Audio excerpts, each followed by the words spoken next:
Stephen Kotler and Jamie Wheal are the authors of Stealing Fire, which is a book that I've referenced quite a lot in my work, and they're really the founders of the Flow Genome Project and do some great work around flow. And here we're going to talk about the altered states economy. And for their book Stealing Fire, they did some, they said conservative estimations to estimate how much money we spend, basically trying to get out of our heads, trying to alter our consciousness. And many of what things we do to alter our consciousness and get out of our heads is actually well-meaning. It's the absolutely right thing to do. But the challenge here is to make sure we're adhering to some of the right principles and how much time and money do we spend. And they looked at this business, if you like, the economy, the altered states economy, in dollars being $4 trillion.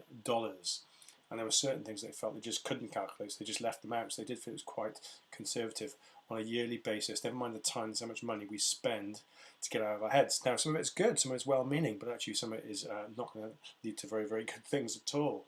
So just think really for yourself in the last 24 hours, when was the last time you tried to get out of your head? You might have just been putting on a bit of music, buying a coffee to boost your energy, could be an energy drink, alcohol, tobacco, what might it have been?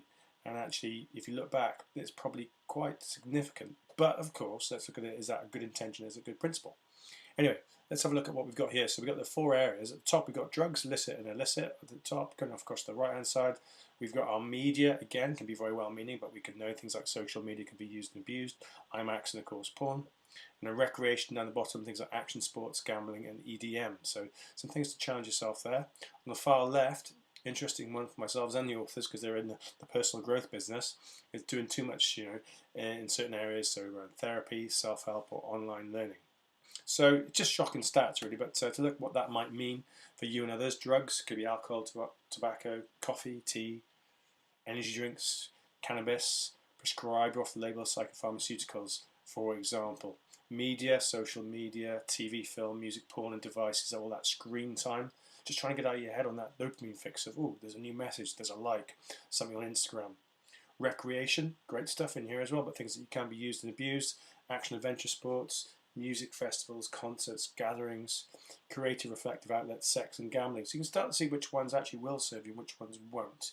And again, it's not necessarily a carte blanche on that. It might be how long you do it for.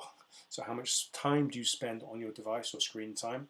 Can be fine if you think it's 10 minutes, but if it's 15, 20, 30 minutes, then that might be too much. Personal growth, of course, you've got things like therapy, coaching. There's one tricky one for me because that's the business I work in.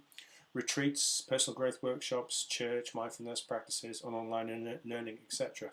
So really it's just about the intention behind that. A, take away the fact that it's a shocking stat, and B, think about how much time you spend trying to get out of your head.